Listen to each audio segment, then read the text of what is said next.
two 2-0s now. Not both of them expected, but it's time to jump into our third and final series of the day. It's Gankstars going up against Cloud9. Now, we've already had one upset today. This one would have to be a tremendous upset. I don't think anyone is under any illusions that Cloud9 is a favorite coming into this one. That is definitely fair to say. But Gankstars, they're coming in, you know, it's a fairly new squad still. MacDaddy only just joined at the end of last season. Now they have Lulu Jiu. Am I saying that right? Lulu Jiu, I think is right. Yeah. I'm not that great at pronunciations, but he's going to be coming in, and obviously there's a couple of communication things going on there. So I'm curious to see how these guys perform because we didn't get to see them on stream last week. Right, and that's why I you know, C9 are the favorites, but what's interesting about Gankstars is that we haven't seen them yet. We haven't seen them perform, what their picks are, what their strategies.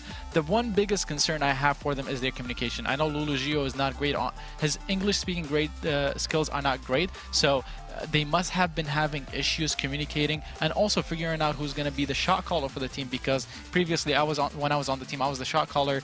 Now I believe Xenotech is stepping up to take over that role. So interesting to see how well they have developed that entire synergy around the team. Yeah, it's going to be interesting to see. And their opponent's obviously going to be Cloud9. We've talked a lot about Cloud9 over the last few broadcasts. They are the back-to-back unified champions, and last week absolutely lived up to that title as well. They had a absolutely incredible week one, and they're going to be looking to repeat that performance today. Yeah, and it starts right here against Gankstars. Again, you know, a matchup that they're expected to win, but we can almost kind of expect the unexpected in Vainglory sometimes. So we'll have to see if they're going to be continuing to perform at that level, or if Gankstars can come up with this upset.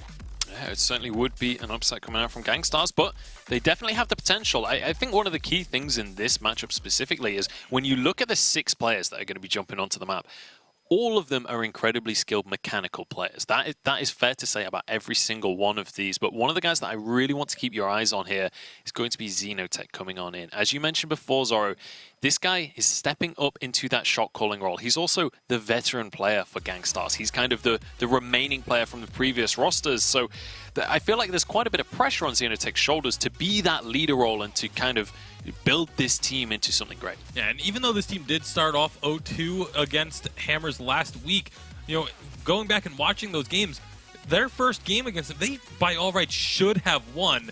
But then you know, a couple maybe shot calling issues down the stretch of, you know, those growing pains of trying to adapt to a new role within the team maybe kind of cost them a bit. But they still had some really promising showings against Hammers that if they can play like they started that first game, that's all of a sudden a Gankstars team that becomes very dangerous. Yeah, absolutely. I'm curious to see how this one's going to pan out, especially when it comes to that jungle matchup with Xenotech and Joseph, both huge playmakers coming on into this one. But we did have a chat with Xenotech leading on into this series. I spoke to him yesterday to see how he was feeling coming on in against Cloud9.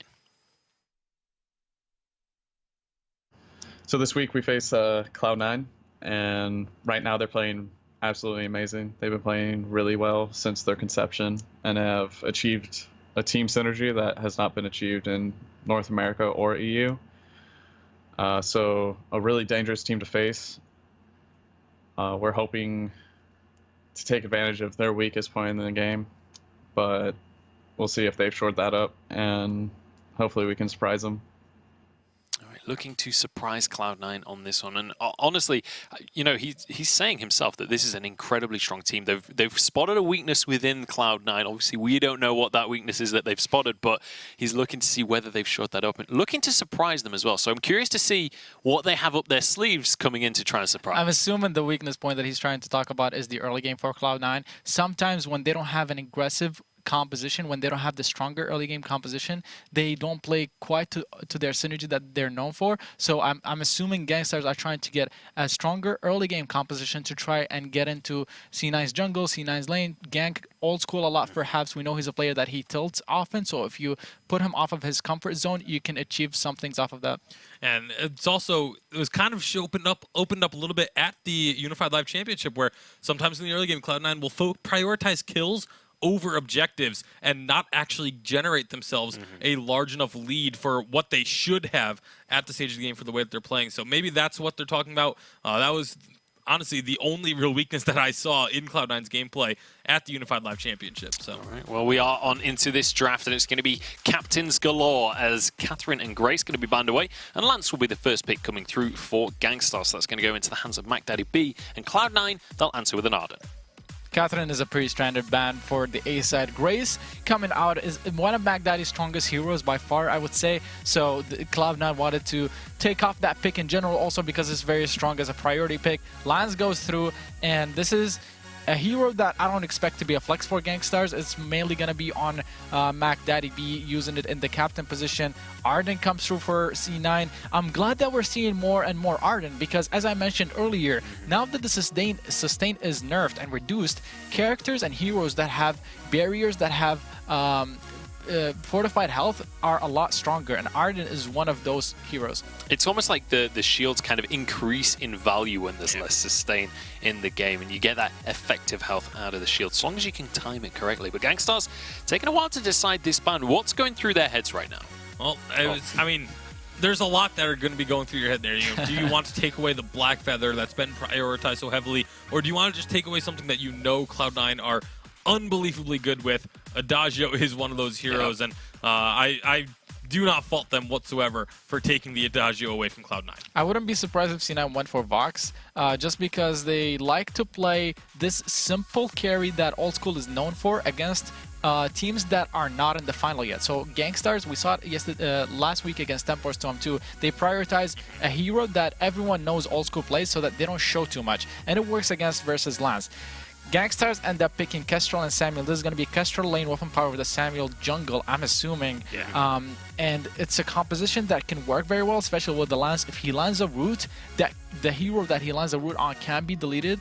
But against Vox and Arden, that's going to be hard to do. Vox is very mobile, and Arden provides a lot of protection and mobility with his Vanguard. So far... Another Reza coming on through. And Reza, and this time it's on Joseph. I love Joseph is an incredible player who usually shows up so big, especially on new heroes, because he adapts to them and understands them faster than most of everyone. So I'm very excited to see Reza on Joseph. Yeah, and it's an assassin, right? We have two very squishy carries on the side of Gankstars. Do we think this is going to work out? I think it will. I mean, you think about Reza and his playstyle, aggressive, early game, trying to just go in and disrupt the enemy jungle. You think of Joseph's playstyle, it matches up almost perfectly. The Kashka, the Taka, things like that. I think this is a hero that will fit right into Joseph's hero pool. It's going to be interesting to see. And obviously, we mentioned about an early game here situation. Earlier on today, we were talking about how Reza takes a little bit of time to scale up. Is that going to affect this? Because if they already have a weak early game, could Reza actually be an issue? It can very possibly be an issue, especially with the Samuel. If they apply a lot of lane pressure, Kestrel and Samuel have a lot of objective dealing damage, especially on the turret. So if Xenotech rotates up to lane multiple times and they perhaps get a gank on Vox and kill him, they could take that first turret very easily and then get a gold advantage and snowball the game possibly off of it. We'll see if they can kind of take control of the situation like that. We are going to be jumping on into this game, but we want you guys at home to get involved as well on social media. Let us know who you are wanting to take the lead in this series. It's Cloud9 going up against Gankstars. Hashtag Vainglory8 on Twitter. Let us know who you are supporting. This is going to be a mountain to climb for Gankstars, and we've got a Reza locked in for Cloud9. Let's pass it over to Humanist and Sean Austin to kick off this series. Oh, that's right. We have Gankstars versus Cloud9. Ready to go. We got some fun drafts here. And we got one of your favorite newcasters, Sean Ostino. Thank you so much, Humanist. And looks like we got the teams starting as expected here. Perhaps looking for a little bit of a triple invade coming out of Gankstars, though. We see some of that early sustain with that Iron Guard contract that Mac Daddy B has picked up. Same thing for Gabe Vizzle over there on the side of C9. Yeah, I really like Gankstars moving out and trying to set the pace of the game, because obviously a lot of people leaning towards Cloud9 for good reason to win this series. So you would expect Gankstars to come out, play defensive. That's kind of the worst thing they could do. Yeah, that would be the worst thing they could do, because then they would already be on the back foot. But we do have, let's see, this minion wave is actually pushed up under this turret here. Old School gets impaled. Gets impaled, and he's gonna be okay right now. Mac Daddy B just showing him he has directional capabilities with that Impale. I wanted to talk about, if they're not going to aggress here too much, I wanted to talk about the, oh, well, it looks like there's a little bit of, oh, the Impale, yeah, Lance. It's okay, go ahead, nothing's gonna happen here. Okay, all right, so I wanted to talk about the siege comp that we have here for the side of Gankstars, actually going up against a chase and perhaps a potential dive comp for C9. Now we're playing games. Mac Daddy B, 3-man get the in wall. Xenotech and the Drifting Dark and C9 are gonna pull off of this one. Nope, they're rethinking it. They're back in. The flare's out. Joseph actually gets the Elder Treant. I'm gonna get a Vanguard back in. The Impale on the old school. The chase is on. Let's go, Joseph. If he can apply that Scorcher, move forward here. He's waiting for the Troublemaker. Old school, the Sonic Zoom. These guys are so mobile. They have the Sonic Zoom and the Troublemaker. Look at them. They're just gonna be dancing around this whole game. Yeah, in that last engage, actually, we saw Old School and I Love Joseph come in from they intersected almost with the Troublemaker and the Sonic Zoom. So it's going to be a very interesting, aggressive stance that both these heroes can take. We can have Old School come in with the Sonic Zoom, and the Troublemaker come in from I Love Joseph, but then he can have another charge if that's saved up. So if he wants to get back out of the fight, it's going to make for some interesting dynamics with this Reza. And having this Reza here on the side of C9, we're going to see if they can do anything with it. These are the previous unified champions from this past summer. If they can do anything with this Reza here, and then everybody's going to emulate it. Yeah, they definitely will. And speaking of, we're looking at the Stormguard banner for Joseph on this Reza. If there's no aggression here in a second, maybe you can theory craft that for us. Joseph moves in, takes the Elder Treant. Your Elder Treant is mine, sir. All your Elder Treant belong to us now, belong to I Love Joseph. That's right. Yeah, he has got that Stormguard banner, and you know what? It's going to actually have him clear that jungle a little bit faster. As we know, with Reza, he's very slow with his jungle clear early game, as long as being squishy. But if he can scale up quicker, which we know you can do by getting more experience in the jungle, then he's going to be more of a threat earlier than later in the game. So once he gets that, he's going to get perhaps get the Storm Crown, be able to have some cooldown reduction on his abilities. That'll make him even more of a threat in the late game. Definitely will. Gankstars as 3 in the lane. Minion Candy's down. Joseph's going to make his way up. Scorchers on the Mac Daddy B. You see that nice little proc damage there, but when Lulu starts throwing glimmer shots down the pipe, you got to be careful. Scorcher onto 2. They move forward the Troublemaker. Look at the Vanguard. Oh, Joseph, good damage coming out here. The Troublemaker, he's in. He's back out. Look at the damage trading back and forth. Is anybody going to go down here? Looks like everybody actually walks away from this one, but these teams throwing blows back and forth, kind of exploratory damage application. And they're still not done. They're just sticking around here, but it looks like they won't aggress too much. I Love Joseph. He's backing off now. He's actually working on that Eclipse Prism next, which could indicate to me that he's going to be getting, he wants to get that Aftershock, you know, perhaps as his first item there. But we do have a Sora Blade coming out early from Lulu, 4 minutes in, really good. That's going to be a force to be reckoned with here, early game. Yeah, it's nice timing. Old School's got Poison Shiv, also 1100 going on 1200 gold in his pocket. He can move down to the shop, pick up anything he wants right now. Gabe doesn't always play the Arden. Not a hero we always see him on here. I'm excited to see it come out. He just picks up his Fountain, so these guys are ready to fight. Mac Daddy B has a Fountain of his own. The Vanguard Joseph moving quite deep into enemy territory. Is he going to wait around for Xenotech? Malice and Vergus come out. They're moving up. Mac Daddy B, they found Lulu Zoo. Active camo's out. Lulu turns around. The glitter shot blows Joseph up. You gotta respect the Kestrel team. And that's the first blood for Gankstars. You gotta respect the Kestrel, and you can't hide in the bushes when she knows you're there. If she knows you're there, then there's a root coming onto the box right there. Old School. Ooh, they really want the turret. They're hanging around. Lulu, you're not the tank for the team. Oh, Game Vessel goes down. The damage is too much. Gankstars have been unleashed. Gankstars take the first turret. They're up 2-0. And now Old School. Looks like he wanted a little bit of a fight, but he's not going to find one. Joseph's here. They're going to clear the lane out. What's the play here for Cloud9? Well, at this point, we have the first turret going down 5 minutes in Humanist. I feel like we need to have... Oh, gosh, there's another route. Hill, get in wall. Mac Daddy B. we need to have C9 just turtle up here a little bit. They need to coil up and play a little bit slower. They actually don't have the gold advantage right now. So if they could just keep aggressing a little bit into the jungle on the side of Gankstars, stealing away some of those front camps and maybe the mid treant, that's going to help secure it so that they get a little bit more even. We already see an Aftershock coming online for I Love Joseph, and that's going to help him with that damage proc to get that bonus damage in on his attacks, as well with his Troublemaker. If he gets his Troublemaker overdriven, that's going to be some really good damage coming out of him pretty soon once he hits that level 8. Yeah, he'll actually even be able to chunk through this lance. Mac Daddy B is going to try to be the front line for his team, absorb some of that damage, disable the Vox, of course the Reza as well. And of course Mac Daddy B will be looking to cancel off some gauntlets if he can. Gabe Bizzle, you imagine, would be ready for that. Now Gankstars, they've got the flank positioning here. Gankstars wanting to start a fight. Have they been baited in here, or Cloud9 just calculating this and know that they can get away? Xenotech, a preemptive drifting dark. Now Cloud9 knows what's going on. Xenotech's low on energy. Joseph gets his own infusion. He's here, he's going to troublemaker in. Mac Daddy B, the target, the Scorcher. Look at the damage coming out. Really interesting that Mac Daddy B is actually, he's got Fountain of Renewal there, but he's actually building into, he's investing his points into that Impale more. I think he wants to lock down one of the squishy targets. I Love Joseph on that Reza or Old School on this Vox to be able to just take them out. If they're able to burst them down, take them out of the fold really quickly during these engages, then this is going to be one of the win conditions for Gankstars.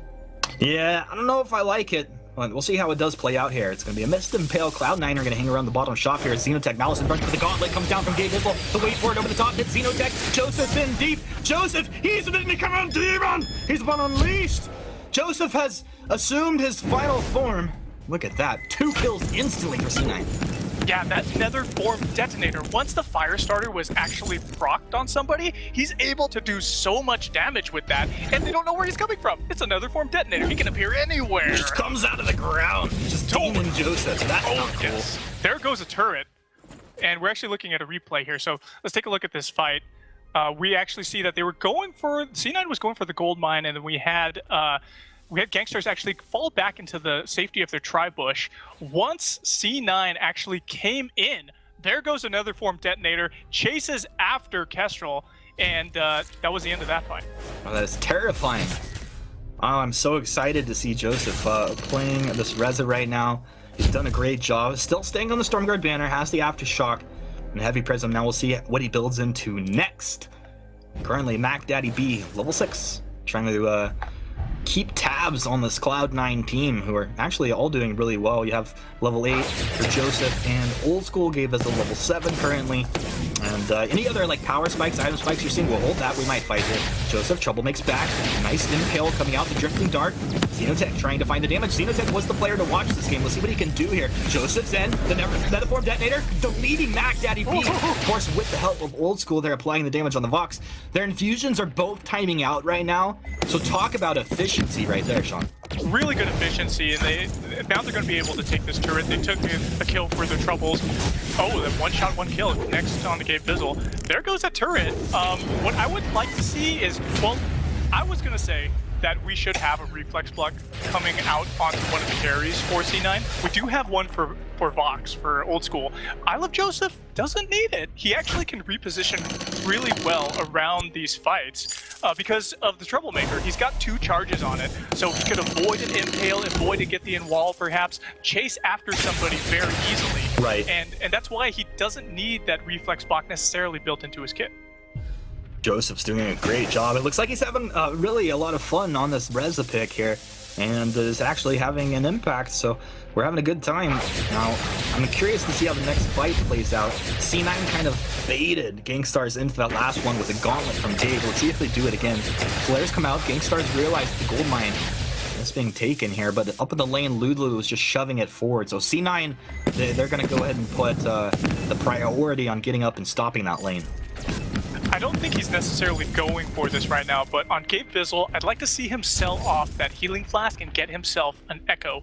At this point, we still have Kestrel and Sandal being really squishy, and they're squishy throughout the game. We're not going to see them build that much defense. But if he's able to get down 2 Echoes, or sorry, an Echo, and then get double down 2 the Echo. gauntlets, Double Echo, double Gauntlet. If he's able to get those down, make Mac Daddy B burn that Crucible, Yeah. we're going to have a lot of trouble coming for these squishy heroes on the side of Gankstars. Oh my goodness, it could be so good. You know, I'm pretty sure if you sell Echo and then purchase it again, it's ready to go, so you could technically do it twice if you're next to the shop. It could be the godly end gameplay. We're gonna see it someday. Someday it will happen. If Gabe Bizzle was a rich man, he could do it. He's only got 500 gold in his pocket right now. It looks like he's prioritizing vision. Dang. Well, he's doing what he can right now. Xenotech is gonna pop that level 9 infusion fresh and ready to go. Flares do come out from Gabe, spotting them out exactly as you called out, so no surprises here for C9. Good vision down from Mac Daddy B. I think he's done a pretty good job of vision so far, but C9 start to bear down deeper into Gankstars territory, shoving the lane as a unit. They're really not allowing anybody to get picked off. No, they're not. We actually, if you look at C9 right now, their KDAs, they have 100% kill participation for everybody. They all have 1 kill and 2 assists. This is fun. And look, there goes the sentries being defeated. Really tight rotations coming out of them. Yeah, they're like, all right, team, we're going to practice standing on top of Gabe here. See how it works out. Old School, he just turns and starts going to work on Mac Daddy. You can see he's got the breaking point. So honestly, Old School has become significantly more dangerous here now with his breaking point. Yeah, he's a really big threat right now. They're taking this gold mine. Looks like it could be contested, though, by Gankstars. He starts stacking the breaking point, gets the Vanguard, the Gauntlet's down. They're trapped inside. Oh, good night, Kestrel. Lulu. That was rough to watch. Netherform Detonator. Joseph just scorching and creating trouble across Immense the board. gold payout Look at this collected. guy, just in and out of these fights, man.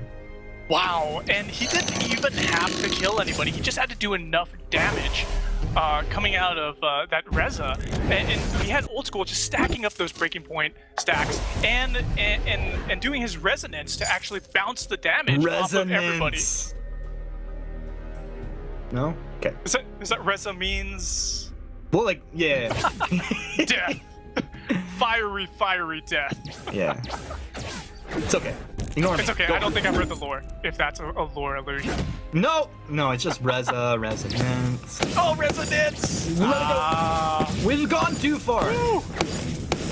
That's okay, you helped me out with it, humans. I don't feel so bad anymore. We got there, team. We're there as a casting pair. Casters unite! Fusion. Let's see what happens here. Joseph able to take the mid away. C9. Does C9 consistently at least take the front half of the jungle away from Gankstars on most of their rotations? That's what I feel like they're doing. They're starving them from half of their jungle. Look at the gold lead. We actually have 31.5 to 26,000. It's about a 5,000 gold lead here. Really well done with the rotations. Oh, big damage. Big damage, but nothing that Joseph can't deal with, and he's gonna move down. He's got a little healing camp to take care of. Gankstars, they got to make some plays here. I feel like they're falling into that passive scaredy cat mode. Oh, Gabe Bizzle's ready to go, but for the gauntlet over the wall. Yeah, pulls the trigger. Now Joseph's in. He's got the scorch down. He's scorching Xenotech into the ground. There's a real gold graveyard now, my friend. Lulu taking way too much damage. He's going to go down in short order here, and it looks like Mac Daddy B will die out towards the southeast of that engagement. Gabe, the gauntlet over the wall. What a play. What a godlike play. And that's what I love about being a captain, is that you can really initiate for your team. When Gabe saw that they were all grouped together, he went for it. It doesn't matter if he's going to be trapped in there with them, because Old School does so much resonance bounce damage. So many breaking point stacks get built up over him doing his auto attacks. I love Joseph throwing down these fiery fire starter and Netherform detonator attacks. This Crystal Sentry is going down, and there goes that turret too. Yeah, goodbye turret, goodbye Crystal Sentry, goodbye probably Gold Miner, and probably goodbye Game 1 here, as the Kraken is now awakened. Gankstars are going to have to do some real magic. Yeah, we're actually looking at a replay right here. We saw Lance drop, and there was the ace, actually. Sorry I didn't catch that one, but yeah, that was a really good team fight coming out of Scene 9. They're executing very well. Very clean execution now. They're capturing up the Kraken. Gankstars is here. Scorch down on the Xenotech. Whoa, the burst damage before it's going to come flying through. Netherform detonator over the wall. Joseph, he's going for 2. He's got 1. Joseph gets the Vanguard. Now he's on the chase. Who is he going to take down? Mac Daddy B. Now Lulu, I curse you. Joseph, take him down. Oh, we respect the active camo. So much respect. Joseph's on the chase now. Lulu, he's got some glimmer shots, but Old School.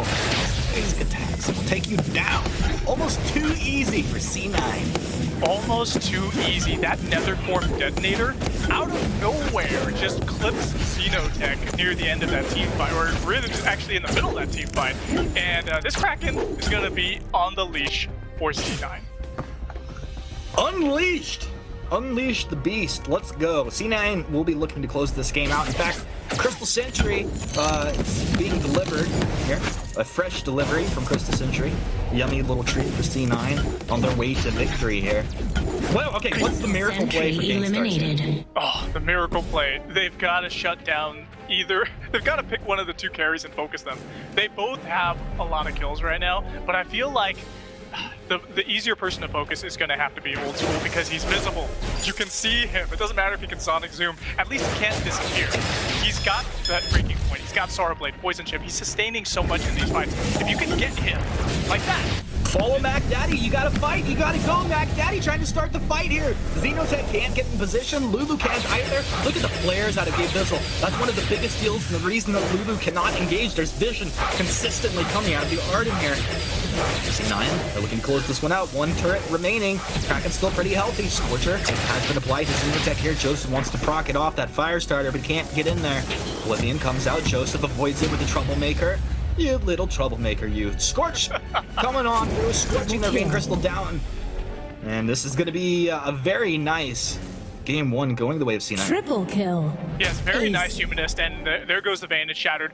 What happened here is that I Love Joseph, even though he's the Reza, he pulled it out right there. 8 kills, 1 death. They tried to focus him down, they tried to pick a target, and it didn't work for Gankstars.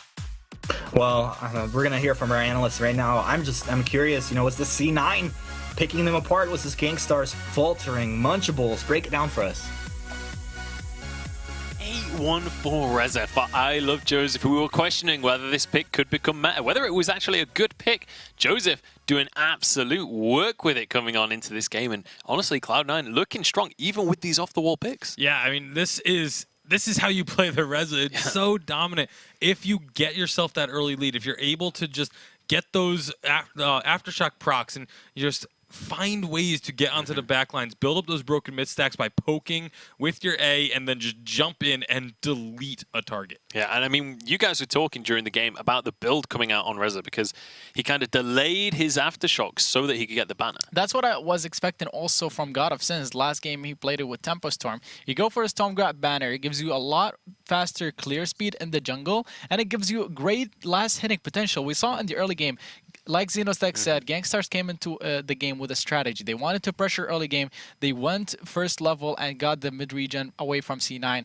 But after that, when they tried to repeat it, Joseph did a great job of last hitting over Xenotech with that Storm Grab banner, delaying the Aftershock, and then afterwards going into his build. Worked great for them. Yeah, it certainly did. Let's get on into some replays. This first replay was around 7.5 minutes, and this was what led to the first turret of the game going down as well. Yeah, second turret, sorry. You can see at this point, we're 7.5 minutes in. I Love Joseph obviously already has the Aftershock, and so has that big burst when he jumps in, and immediately these gauntlets start making a big impact too. They pick the target. It's Xenotech at first, absolutely deleted, and then they're able to just take down Mac Daddy. They don't even need to get the kill onto Lulu because they've got so much pressure that they can put into the lane off of just those 2 kills. Yeah, and then they can walk that minion wave forward, take that first turret, and start to snowball this victory. And then the next couple of clips are also just aces coming straight out of Cloud9, because at that point it felt like once they had those couple of kills under their belts, Joseph had enough items to be a huge impact in these fights. We already saw him being an impact in that last one. He really did, and this is another time where Gabe lands a beautiful gauntlet, stunning both Kestrel and Samuel,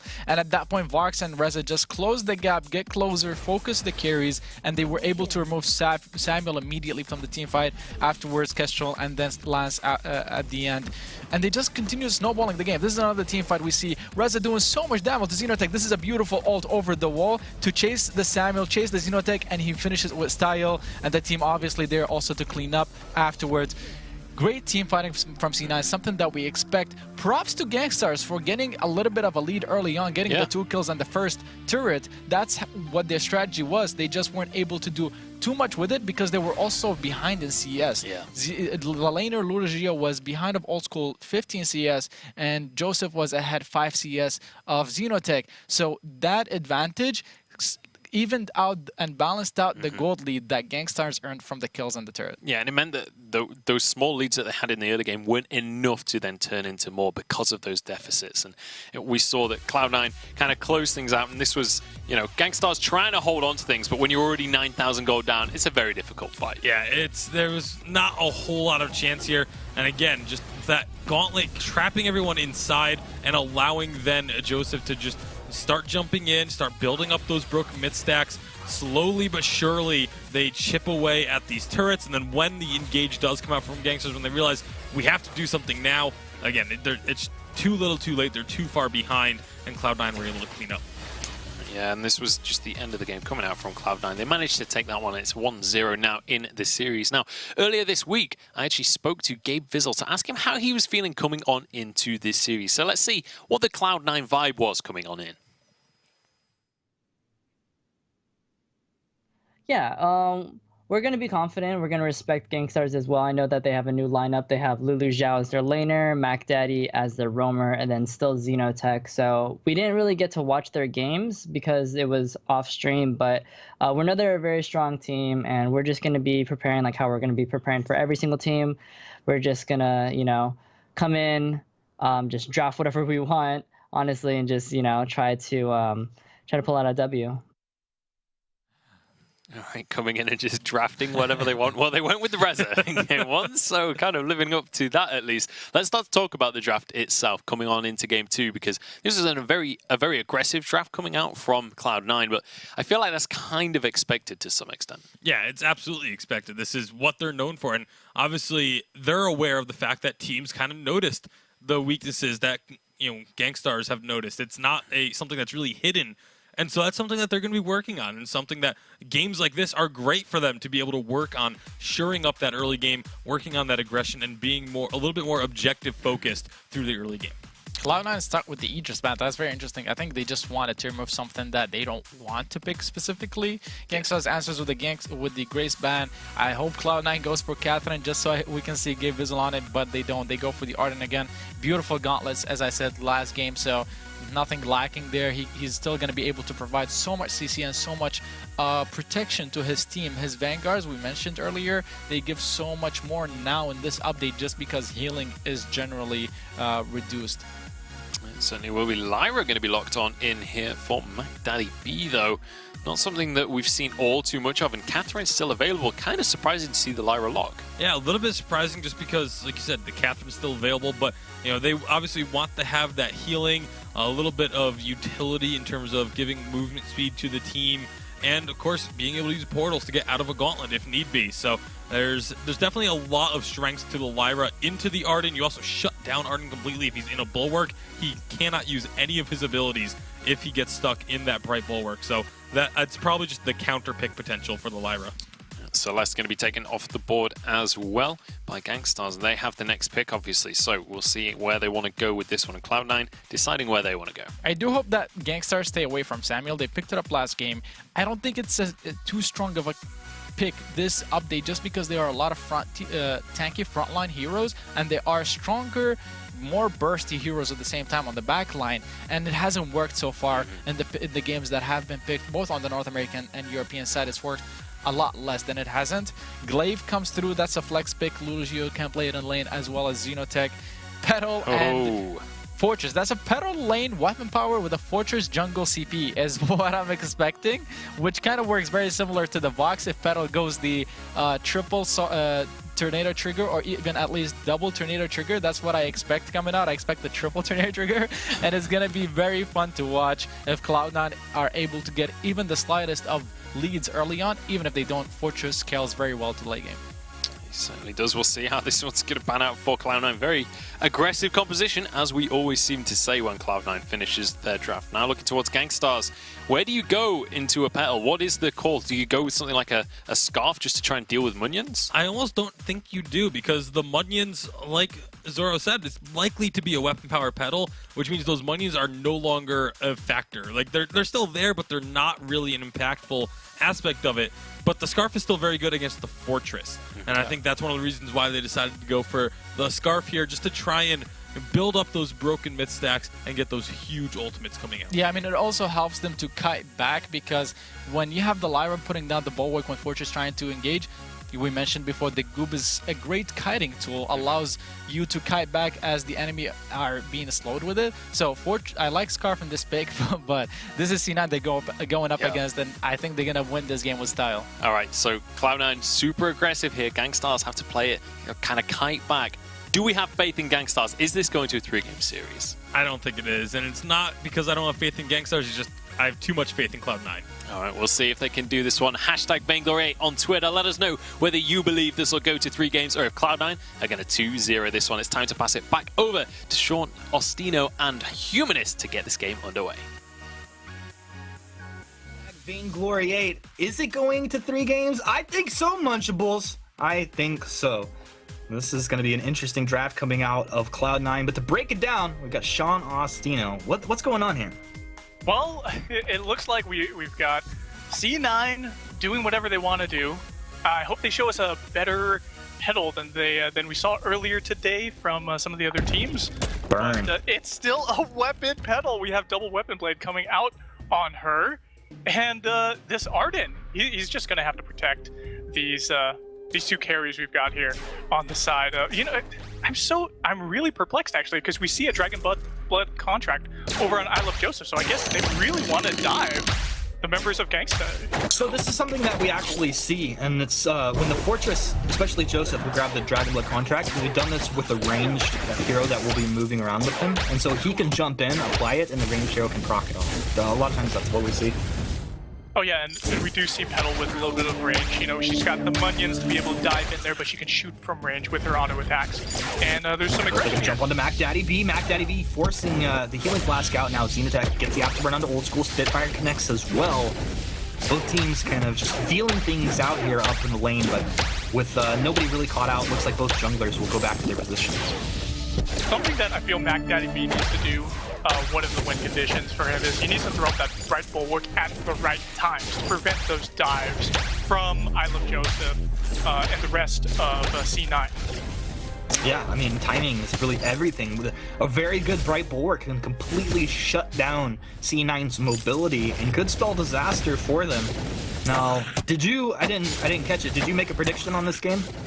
I think that C9, just the way they play such clean games. We do have a little bit of a gold lead for Gankstars right now, but it's really negligible. Because C9 can do whatever they want, I feel like they got this one in the bag. Last week, we saw them play a Sky Captain. No one had ever predicted that they would win like that. With this weapon pedal, they're going to be able to show everybody that they can do the deed. I think Gankstars are like, all right, you know what? You can whoop us, but we're not losing to a weapon pedal, right? It's not gonna happen. Not in the cards today. Oh man. Go with Gankstars here, man. If you're going with Gankstars. I'm going with Gankstars here. If Xenotech can get on the back line, blow up the pedal, reposition her, get her into the fray, then burst her down, we're going to be able to see some fireworks here coming out of Gankstars. I keep wanting to say Gangstas. There's a VIS team, Gangstas. Yeah, there is. Yeah, but anyway, we do see some the Eclipse Prism and Heavy Prism coming up for Lulu right now. Going to be able to work towards that Shatter Glass and get some really good damage here with this Scarf. Ooh, Xenotech wanted to take that Elder Tree, and now he gets lit up, had to defensively afterburn. Now if you want to chase forward, Gankstars, you don't have your afterburn. It feels like a bold move. Bold move, Cotton. Back Daddy B, Healing Flask, been moving back. Joseph's getting lit up here. Good job by Lulu. You see Lulu hanging on the backside, throwing out the Spitfires, the Goops. A very nice job. Now Xenotech has afterburn ready to go. They're going to move forward. Who's the target? Who do you want to go for? And nobody. They're backing off.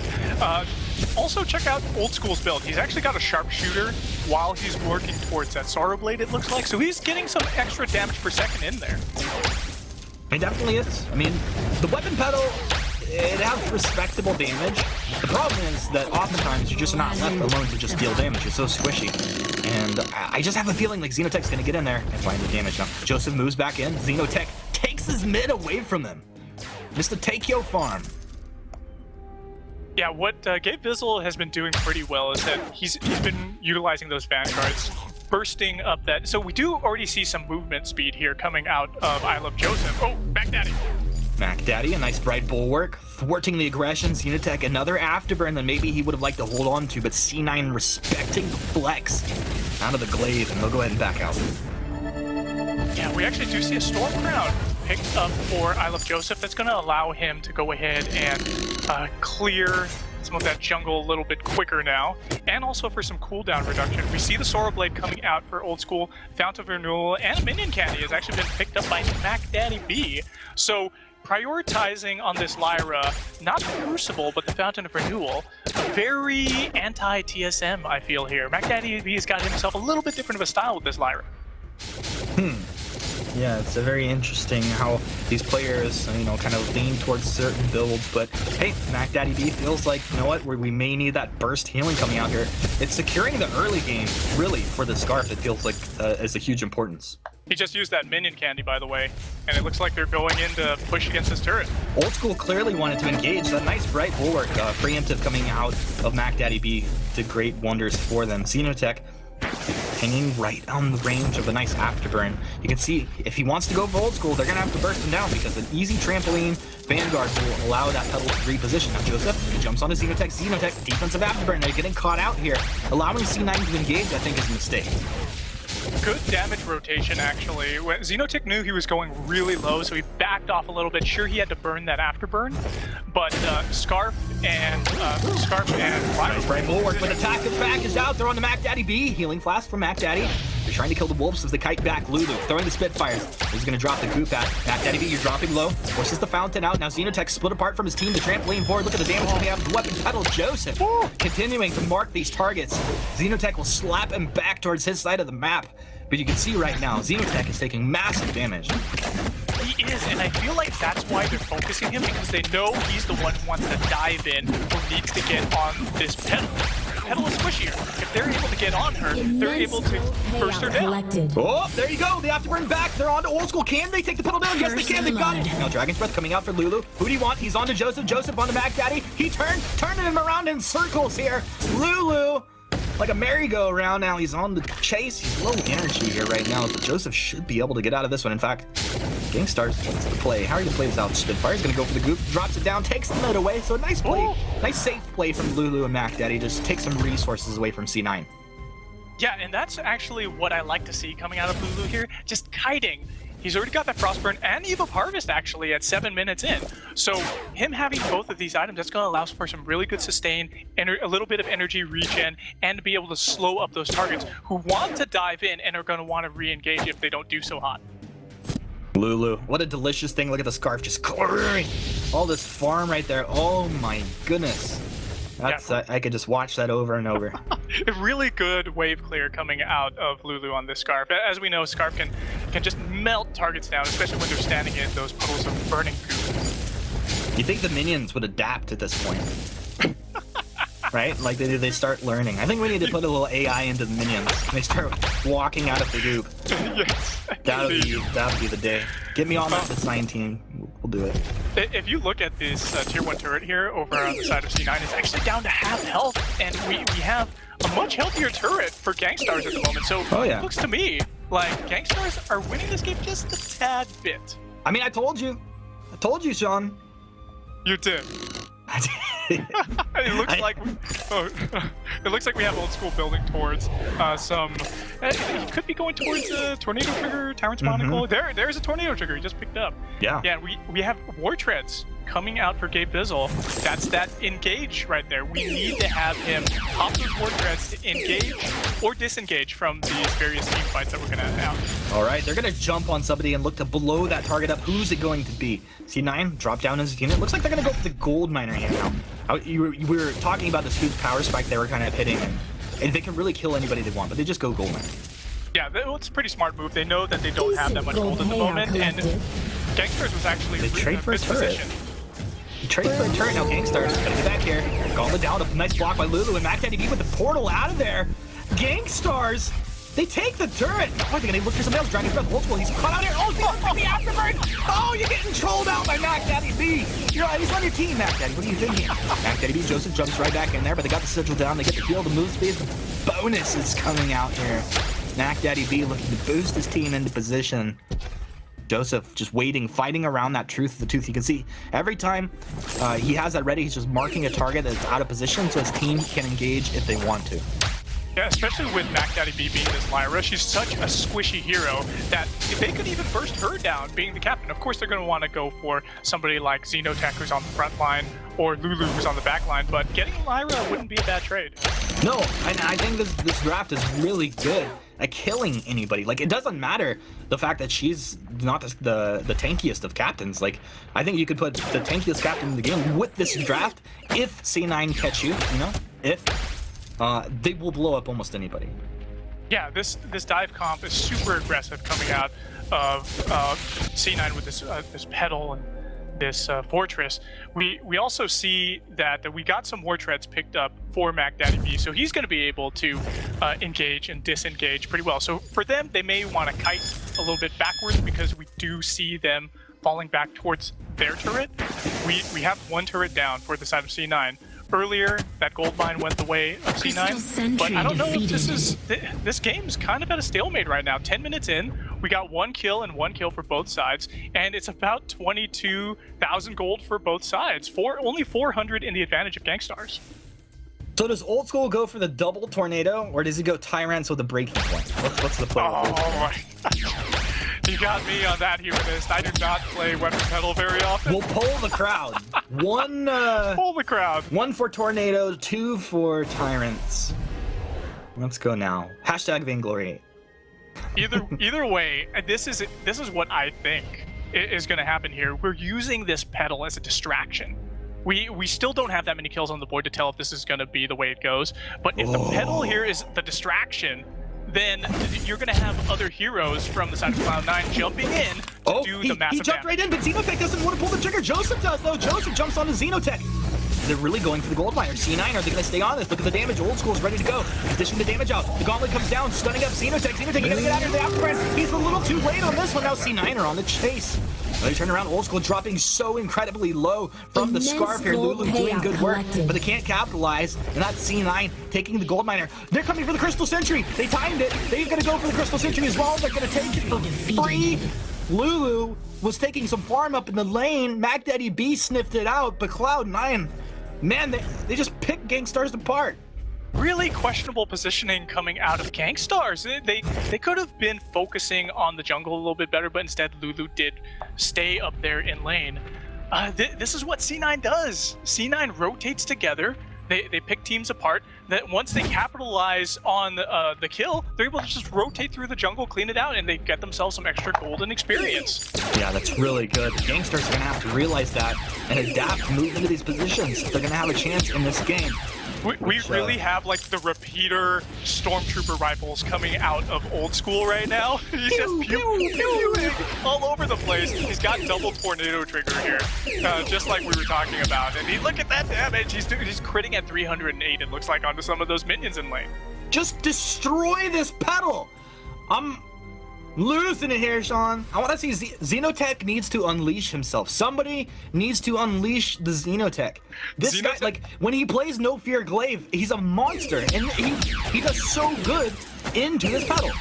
He is the only one who has 2 deaths on the side of Gankstars right now. They're focusing him. He needs to be able to make more of a difference. Whether that's stay back a little bit and wait for the perfect time to come in with his afterburns, so far, do it, okay? He's sitting on a weapon infusion right there. He's got a Sorrow Blade. and it looks like he's working towards maybe a tornado trigger to go ahead and do better damage per second with this glaive. But I don't know. I really am scared for Gankstars right now. Oof, I'm not scared though. Look at Lulu. 4 offensive items. Lulu's in a great place right now. Lulu will probably want to, of course, upgrade the boots at some point, but those are ready to go, so doesn't have to do it. Wants an infusion as well. We'll see when that comes out. Lulu's here, ready to clear out the lane. C9 looking for a target. Don't really see anything easy, so they're just dropped down. Their burst damage is so good that they're thinking about taking this Crystal Sentry with. This time, Gankstars have adapted. Ladies and gentlemen, look at that movement from Gankstars, kind of thwarting C9's attempt. They adapted, but C9 had a feeling, they had an inkling that something was amiss, so they rotated away. They didn't go for the Crystal Sentry. Look at Gabe Bizzle. He's got an Echo available on that. He's going to be able to use either double Vanguards or double Gauntlets if he wants to in these team fights. Xeno, what's the play? Oh, Metal's able to get the gold miner. Xeno wants to fight. He hits him and then he moves back out. Mac Daddy B, pew, pew, pew, get wrecked with tax flying. You can't get out of here. Old school, he's going ham. Tweet about it. Tell somebody, call your grandma. Cloud9 are destroying Gankstars. It's an ace, 5-1. Old school's a monster. Oh my goodness!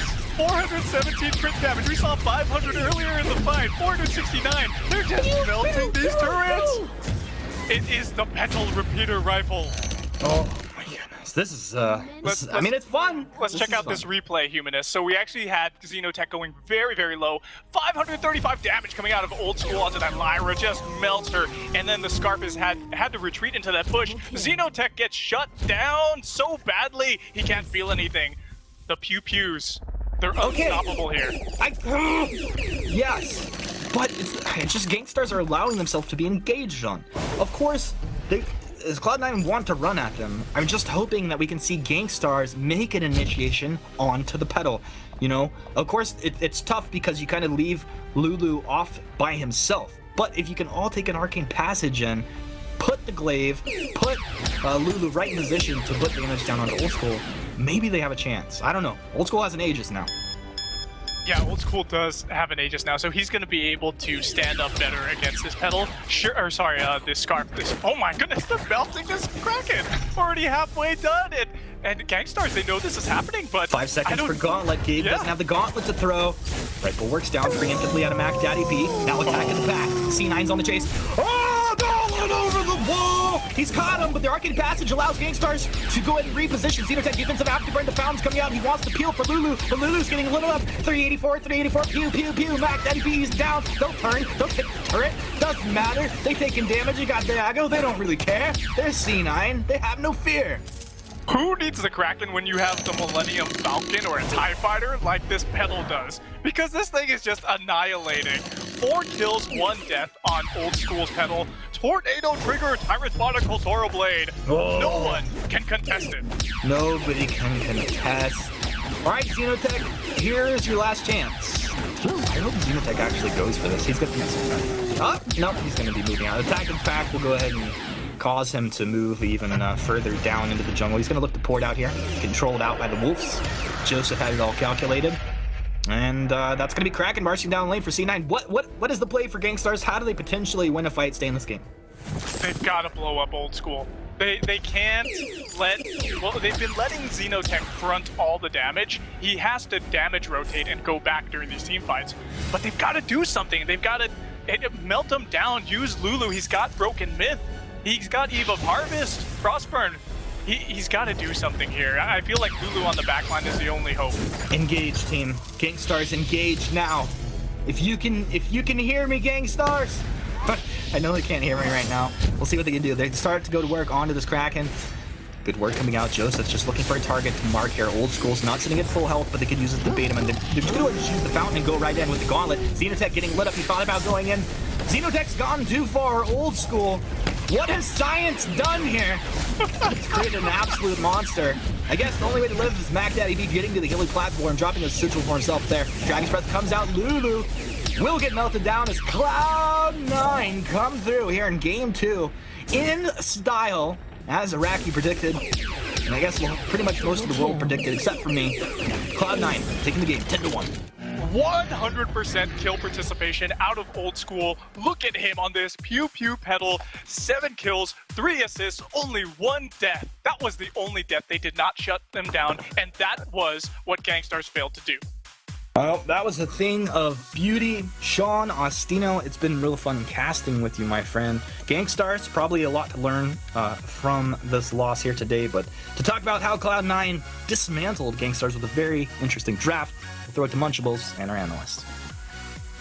Not just an interesting draft, but clearly taking inspiration from God of Sins as well, because they went with the CP Rezo in game 1 and then the weapon power battle in game number 2. But this time they make it work, and honestly, dominant performance from Cloud9, kind of as expected, but really, really strong stuff coming through, and definitely looking good moving on into tomorrow. Yeah, they definitely look good, and this wasn't really the drafts I expect to be seeing from them going into the week as we go on into the semifinals and the finals. There's just them having a little bit more fun, but with strong picks and strong showing. They still played their compositions to their win conditions. This game, for example, they needed to scale the fortress, let the pedal get her tornado triggers, and then just focus the same target all together, and they did that beautifully. Yeah, and you can see the terrifying damage that this weapon power pedal can do later on in the game. Let's take a look at some of the replays of this one. The first replay is going to be Cloud9. They win this fight, and then they manage to take a gold miner and turrets off of the back of it. Yeah, and the important thing here is I Love Joseph has the Aftershock completed at this point. And that's something I do want to dive a little bit deeper into. It was the build from I Love Joseph with the Stormguard banner and Storm Crown. Last game he went Stormguard banner immediately into the Aftershock. This game he went Storm Crown into the Aftershock. So the difference there was a full 4 minutes between finishing the Aftershock. In the Reza game, he went to the Stormguard banner, had the Aftershock at 6 minutes. His average first tier 3 item is 5 minutes, so only adds a minute time.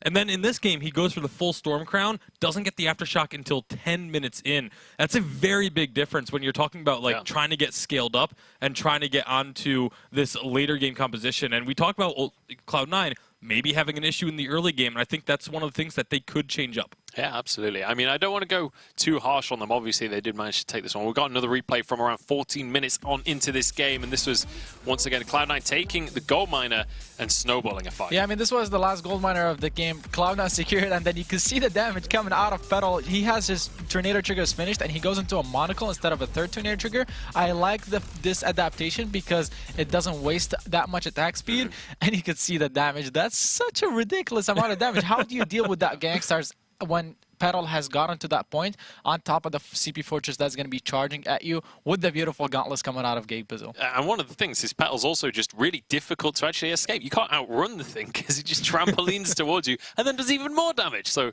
very difficult. And obviously, off the back of that fight as well, they eliminated the Crystal Sentry at 14 minutes. That's at that point, you've just completely lost control of the map. And we could take another look at, we could take a look at some of the later game fights as well. This is 16 minutes in, and Gankstars trying their best here, but you just see them get chased down. And again, these beautiful gauntlets from Gabe Bizzle all series long, able to set up these fights, and then just when you have the movement speed provided by Fortress, combined with Petal's ability to chase, and just the damage is insane. Like, they just melted through objectives. Kraken was taken so quickly when they went after that. Turrets were just falling left and right. It was just, they got so far ahead that it was a situation where there's just really nothing you can do against it. And we have to talk about why this build is actually effective, because you don't see it all the time, and we have been seeing it more and more this update. The fact that you get up to 100% crit chance very quickly with the Tornado Trigger is one of the biggest components to this build. On top of that, you have heroes that have very high space damage when it comes to their weapon power damage output. Petal and Vox are two of those characters, and when you combine them with the crit chance that I mentioned, it just becomes very synergetic to use this build on those heroes and output that insane amount of damage.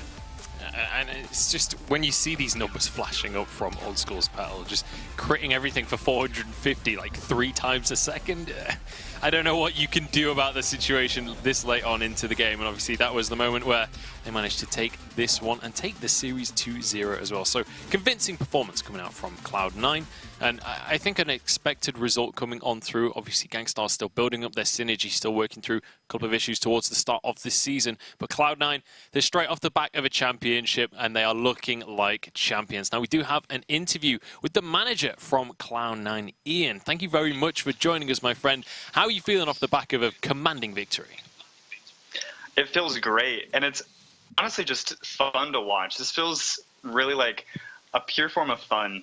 It's good to be a Cloud9 fan right now. Yeah, it certainly is it's definitely going to be fulfilling to be a Cloud9 fan right now. I'm curious to see what you guys are feeling off the back of, obviously, you've got back-to-back championships now, and then coming in strong into this regular season as well. Beating TSM last week, this has got to be a lot of things kind of stacking up on top of each other, especially finally taking out TSM. Yeah, as far as the live championships go, yeah, we've accomplished that, but you're only as good as what you're currently doing, so we're still looking forward to Worlds. And as far as this season goes, we really dedicated ourselves to having fun with the season, and I think that everybody can really see that with our drafts. We're just making sure to really play the game as a game, and it's really rewarding. And you mentioned Worlds, Ian. I gotta ask, going into Worlds, looking beyond this season, have you guys already started your preparations for the matchups you're gonna be going up against, possibly with a few teams qualifying already? Are you looking at Worlds, or are you just still in this season trying to get through it first? No, we're definitely looking ahead to Worlds, and right now, the North American Vainglory8 is kind of our sandbox to see what's going to work, what's not going to work, but definitely looking ahead towards Worlds right now. That's the ultimate goal for the season. Yeah, no surprise to hear that that is the ultimate goal. Thank you very much for joining us, Ian, and good luck tomorrow in your semi-finals. I appreciate it. Thank you.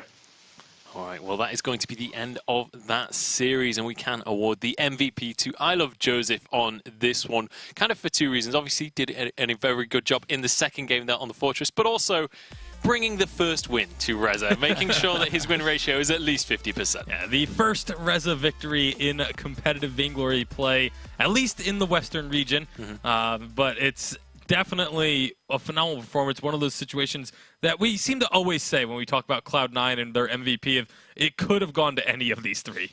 Yeah, I think that's fair to say, especially off the back of that second win as well. That was a commanding victory, and honestly, I kind of wanted to give it to the weapon power petal just a little bit with the damage that he was doing. Old School definitely knows how to play those carries. I think that's one of the beautiful things about Old School as a player as well, is he loves to play things that other people don't play. He loves to have his own individual style of play. Sometimes he does do that, but he also, at the same time, likes to stick to his very comfortable heroes, such as the Vox that we saw in the first game, and the Idrises that we have been seeing in general throughout this update. So he is a very diverse hero, or a player, sorry, in the lane, and that's what's very beautiful to watch. When you're watching C9, is they're all very diverse and they're not afraid of trying new things. Yeah, and that's exactly what Ian was just saying, right? Is they're dedicating this season to building that synergy and having fun with the game and making sure that it's not something that's a chore and that is going to whittle away at their mentality. But that is going to bring our final series to an end. So let's have a bit of a recap of what's happened here today on the North American Vainglory8 across the course of today. We've seen Nova take a surprising 2-0 over TSM. Rogue managed 2-0.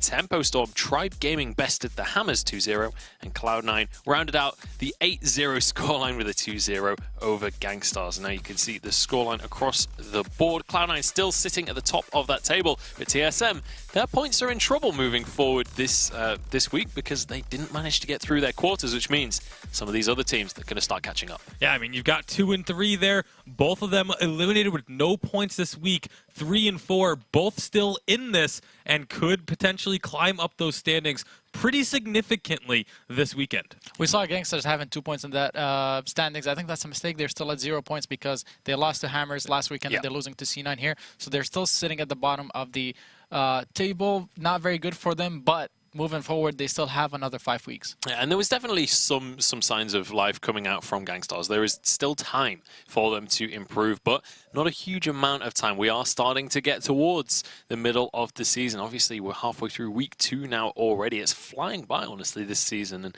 I'm curious to see how these teams are going to evolve and adapt over the course of this season. Let's take a look at what happened earlier on today over in Europe. We had G2 upsetting Fnatic 2-0. Salty Potatoes took out Clash. We had Mouse going 2-1 up against Dynasty, and then we rounded out the day with SK Gaming with a default win over Calamity Reborn, and that means SK, they've already hit the double digits. Yeah, the first team to double digits. Well, no, not the first team, because Cloud9 would also be at double digits. So it's but they were the first team. if they were in Europe.